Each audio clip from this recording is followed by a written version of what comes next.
welcome back to my channel. Obviously you can see I'm not in my actual kitchen. I am in my friend's kitchen in South Carolina, and we are having dinner together, and we were all roommates before, but now we're roommates back having dinner. So this is gonna be a soup Saturday. So we're making French onion soup, beef broth from, not from the can, but homemade. So I have everything here. We're gonna be roasting a chicken, and I'm also gonna be making some homemade baguettes because you really can't have French onion soup without homemade baguettes. So I'm gonna make them, we're gonna make them together, and my friends are gonna be included, so stay tuned. All right, let's get into it. We have a good one going on today. I'm going to be making French onion soup homemade. I'm going to be making homemade beef stock. I got a slow roasted chicken going on. I also have my homemade baguettes because you can't have French onion soup without homemade baguettes. Am I right? So starting off with the baguettes obviously takes a while to rise. You guys know I am a huge measurer of flour with a food scale, not with cups. I'm not in my own kitchen, so I was a little bit stressed. But it is going to be 500 grams of flour and 1 packet of instant yeast I used here because I thought it'd be quicker. And I actually do have a little bit more of a refined baguette recipe that I've been working on since recording this video. So I actually do have a baguette recipe that I've refined since making this video, and I would love to show you guys, but this is a super easy on-the-fly bread recipe that you can make with very minimal bread utensils. If you're not a bread maker like myself, you obviously are not going to have all that stuff, but I will put the recipe below just because I'm a little bit scattered making this because I'm basically figuring it out as I go. So I will write everything down that you need and just follow along with me. You know what? I'll tell you what I'm doing. I don't want to make you guys feel left out and then have to read the description. I feel like that's a little bit of a stress. So get your flour, break up the flour, make sure it's all nice and small, no clumps. Get your water. Your water is supposed to be 100 degrees exactly, and that is the optimal temperature for yeast to bloom. Put your salt right in the flour. You don't want to put the salt right in the water with the yeast because salt kills yeast, and that would be really sad because then it wouldn't rise, and then you know how that goes. But anyway, have everyone get to know each other. The dough is going to be shaggy. Flour does not hydrate immediately, so please do not let it scare you. Do not get scared making bread. Bread smells fear. Keep working with it. Keep hydrating the flour. Let it sit. Let it rest. And everything will be fine. I'm kneading it here. I'm starting to build up that gluten. I'm starting to make sure that it's going to be nice. The key to bread is patience. Let the flour sit. Let it hydrate. And let's make some stock. We're making beef stock. So I am using a Dutch oven as usual. Any pot will do. So I'm going to put some oil in the bottom of the pan, and I want to brown all of the beef. I got short ribs and I also got beef shank. Anything that is super bony, I highly recommend using. That's where you will get the maximum flavor without, wasting any meat, for, lack of a better word. I'm going to get this browned up, and then we're going to add in our veg. So look, you can see they're nice and brown. I did what I could there. And I add in the celery, I add in carrots, I got my onion going on. You don't need to peel onion for stock. It is unnecessary. You don't have to peel carrots. You don't really have to cut anything. I put some thyme, and I'm going to fill this up to the top with water. It was about 4-ish cups, maybe 5 cups of water, however much you could fit. Okay. We're going to do our stretch and pulls. This is what you do with high hydration doughs. This is what you do in sourdough. This is what they use in baguette recipes, and this is a great way to build up gluten very easily without kneading forever. So you're going to pull it as high as you can on each side 4 ways, and then you're going to fold it onto itself. We are going to do this 4 times spread out over 25 minutes. Put the lid back on, and next we are going to look at our beautiful chicken. I salted the skin, I salted the inside of the skin, and I let it sit and sweat out for maybe about 30 minutes to come to room temperature. I'm going to wipe off all that excess salt because you don't want it to be too salty. It did its job. It dried out the skin. That's exactly what we want for a nice crispy chicken skin, as well as it tenderized the meat and it started up the seasoning process. Look at my chicken. I honestly love this chicken. Throw out the plate, sanitize, get your oil ready. This is my special chicken rub. I'm obsessed with it. I use it for just about everything, and you know I packed it to come here. I brought it all the way down to South Carolina because what if I was making a chicken? What if I needed seasoning? This is when I didn't have any butcher's twine to tie up the chicken, so I used thyme. Am I not innovative? This is a great way. I use parchment paper if you haven't used that before. Tuck the little legs in, tuck the little wings in so they don't burn. The tips will burn if they're in there for a long time. Tying it actually all together lets it cook more evenly, and it also looks prettier when you cut it. I'm going to put in some celery in there for some aromatics. And we're going to put this baby in at 325. I'm going to talk a little bit more about it later, but it's going to go at 325 for maybe about 2 hours, and then finish it at 300 until you get that internal temp of 165. I just want to show you guys the stretch and pull one more time. It should become more elastic and easier to pull as that gluten develops. Bread makers do not come from me. This is totally by feel and not by exact measurements, and I have a better recipe coming, I promise. Okay, so we are going to flour our surface and we are going to get shapen. So after 4 sets of 25 minutes apart, doing the stretch and pulls, we are going to have a big, should be a little bit of a jiggly type of dough, and we are going to shape it. Now, shaping it is definitely going to be the hardest part, so if you don't get it on the first try, do not be too hard on yourself. I still think I don't have it perfect, but as long as you have these beautiful air bubbles that I'm showing you here, you will have a beautiful rised bread.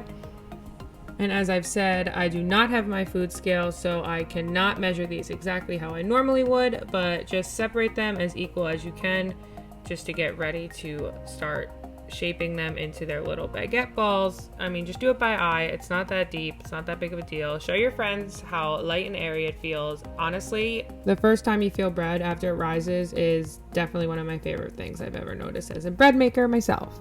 So flatten these into a rectangle. Use the fingertips. This is the best way to get it not to stick to your hands. And make sure the bottom is floured, but leave the top a little bit sticky because we are going to fold it onto itself, and it will not stick if there's too much flour. So you're going to want to spread it out the best you can. This is seriously the hardest part of the entire thing, and if you can't get it perfect, do not stress about it. There's a ton of videos on the internet about how to shape baguettes. I'm still learning myself, and I promise you, as I said before, I will say it a million times, I will make you a better baguette video. But fold it one way in, like a hot dog, like you're folding a 3-letter, and then you're going to fold it again onto itself into a roll, and then you're going to pinch the edges to make sure it's all connected and there's no seam as much as you can. And then look, I'm going to show you, and then you're going to roll the edges so it has a tapered edge, and there you go. There's your little baguette. And this is, seriously, do not be too hard on yourself. It is not easy to do it the first time, and it just takes practice, just like everything in cooking. But anyways, get these all on a parchment piece of paper. Make sure you put it on the parchment paper because we're going to cover this with a towel. Let them bloom for 45 minutes to an hour. And say night-night bread, time for some French onion soup. I got about 3 tablespoons of butter melted on the bottom of my stew pot. And I cut up maybe about 6 to 7 onions, depending on the size you had. I had about small onions, so I did 7 onions.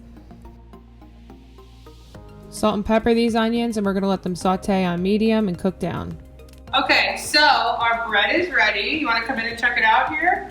So look, they're nice and proofed, ready to go. You proof them right on the baking sheet because look at this. Are you ready? Careful. Oh, okay, hold on, don't look, hold on. Oh, it's ready to cook.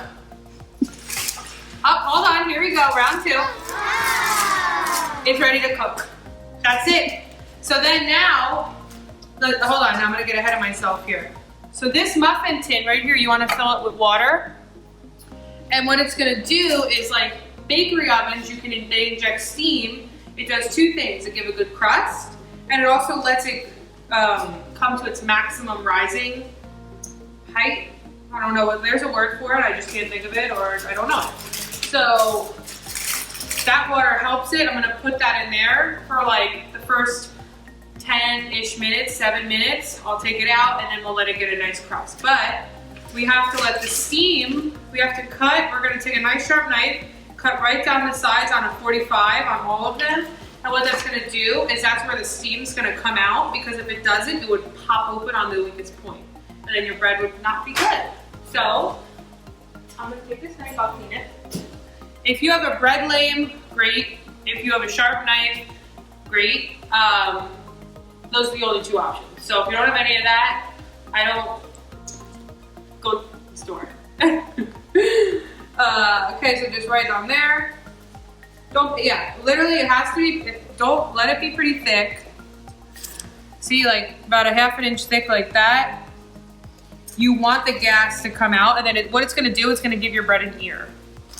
So like when you get bread from the store and it has that, like, it looks like it's separated, that's a bread ear. This is a practice that you do in sourdough, a practice that a lot of people do. So also what I'm just gonna do is I'm just gonna take my fingers and my hands, and I'm actually just gonna pat these with water just to give them an initial start.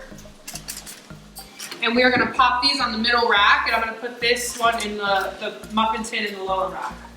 So we'll come over here. We got our onions caramelizing. Hold on.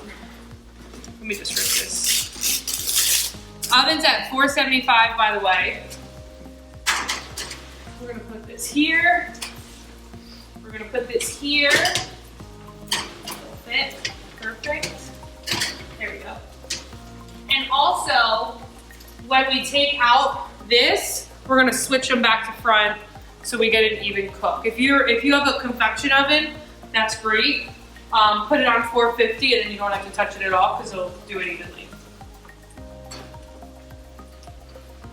Put that under there, and we'll say bye to them for about 7 to 10 minutes, whenever you remember. Okay, so I'm tired of the voiceover. I got the onions cooking here. Kelly, you can come in and look. We got the onions. This is like really great. They're really breaking down. We're getting a nice caramelization.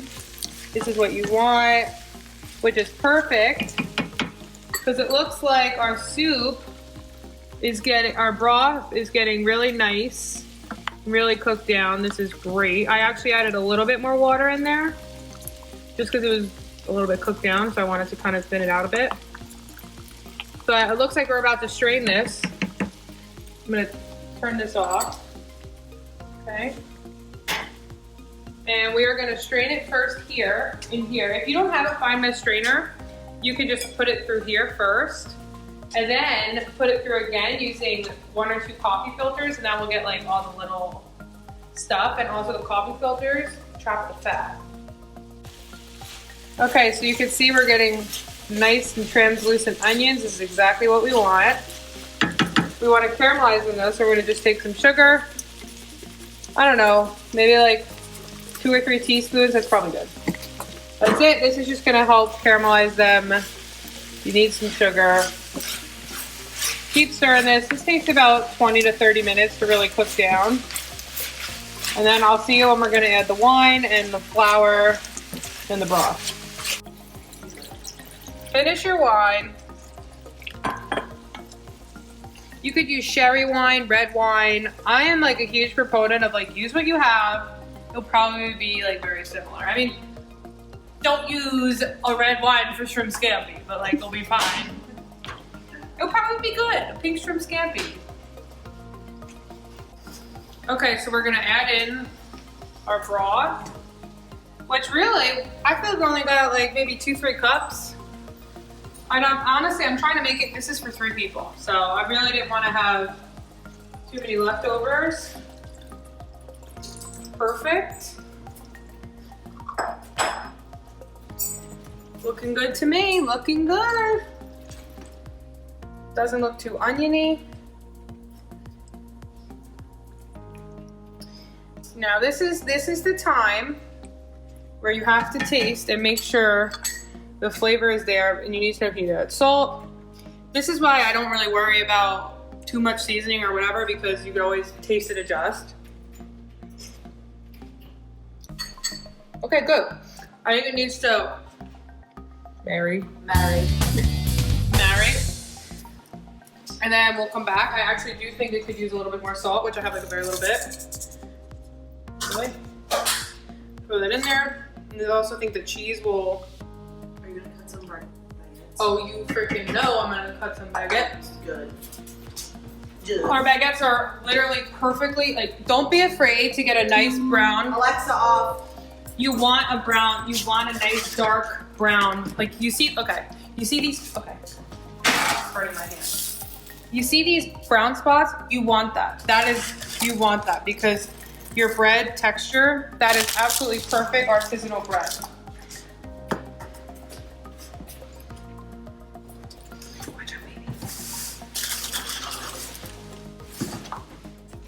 These are literally awesome. Now we're gonna take them.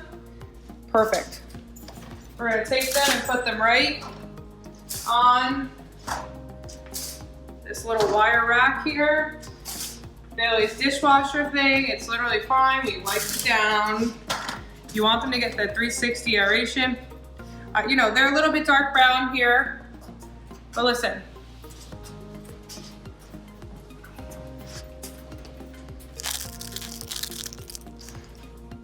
Okay, so we're gonna let everything cook down. I'm gonna butcher this chicken and we're gonna finally eat because it's 10:56. You want me to show you? I'll show everyone how I butcher and cut a chicken. So you cut the ends, find the knuckle right here, and it'll literally just automatically cut. Put it there. Take your wing-a-ding-dings, same thing, find the knuckle, pull it up top, wing-a-ding-ding, top. And then we're gonna take. I love the way you arrange it on the plate. It's my favorite. Take this. We're gonna find that thigh. Very annoying. Here it is.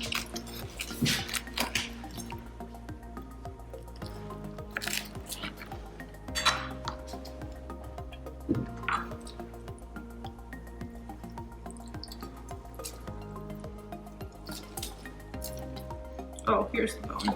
Okay, sorry. Here's this. Here, put your finger on here, find that breastbone, and you're just gonna follow it all the way down. Literally, I cut it so freaking close. You got a little bone through it, no big deal. Beautiful skin, cut it on a 45. Do this last so it doesn't dry out.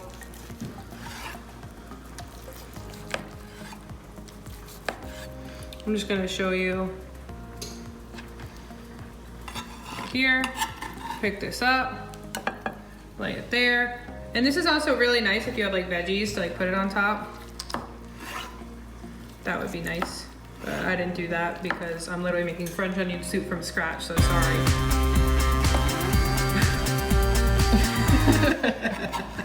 Gosh, the anger comes out at 11. So let's just put these together. And this is your little chicken. Oh, you know what? I think this is the way this is supposed to be, like that. And this is your little chicken. You got your thighs, you got your breast, and this is a great way to present it. My dad does this for Thanksgiving, but this is our little chicken. So now that everything's kind of been sitting for a little bit, I would say maybe about 10 minutes. We have our Swiss, but feel free to use Gruyere, provolone, whatever you got. Set your oven to broil right before you start putting it on.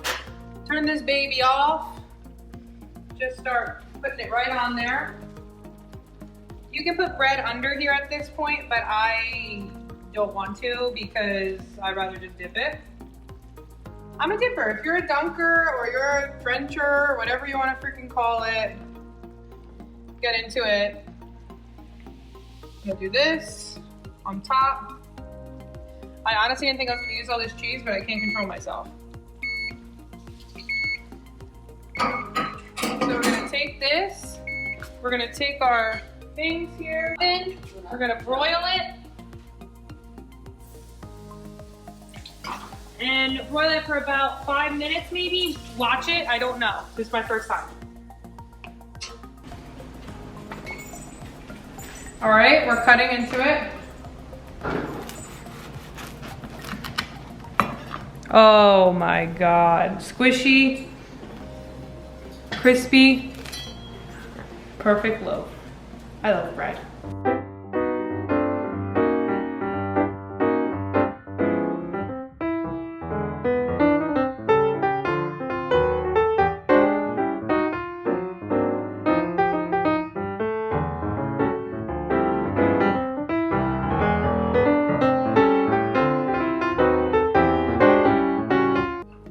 We're finally eating.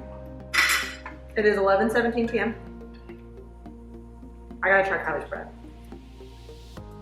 That was good. Okay. This is a lot better than canned broth. You're right. I know you. Oh yeah. It's like I'm in France. The bread came out really good. The bread is really good. We didn't let it Soak. cool all the way, but I like more bread. I got an onion on that one.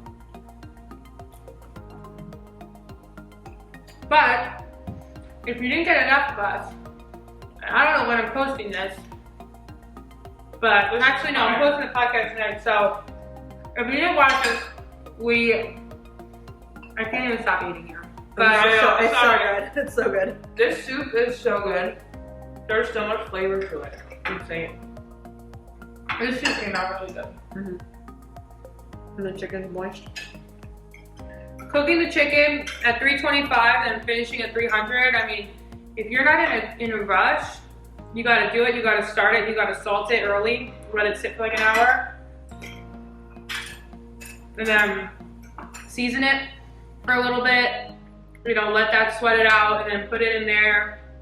And then right before you turn it down to 300, get some sort of glaze. Literally just glaze it with, I just did apple cider vinegar, lemon, and honey. That's great. Anything that's sweet and acidic is gonna do a great balance and a great finish on your skin. Very good. All right, like you got the ratio perfect. Yeah. I was a little like skeptical about onions to broth, but yeah, the ratio's good. because that can this chicken can really good. It's so nice to actually have chicken. I know. But I'm gonna sign off here. Thank you for watching. As always, you know we're never bored here. You know we'll be back with more Soup Saturdays. This was a special one because I got to be with my friends from college. I'm not in my normal kitchen, so a little change of scenery is good for a person. Look at this bite. Oh my Okay, God. let's watch Kelly take this bite and then Well, everyone's staring. You gotta make this a slow-mo. she's hiding behind the daisies. Or sunflowers. Whatever. Idiot. Well, if you didn't get enough of us, we did a podcast talking all about how we cooked in college. It wasn't always Well, my plate is becoming. It wasn't always as extravagant as this, but we cooked a lot of really great healthy foods. So if you want a video of me making all my favorite foods in college, comment down below. But we're gonna eat this food because I think we deserve to not be in front of the camera. But I'm almost done over here. Follow Kelly's crushers. subscribe to my channel, like this video, it means a whole lot. So I'll see you guys in the next one. You know we're never bored here. Peace out. Follow us. I hope I get followers from this. I love French onion soup. Bye.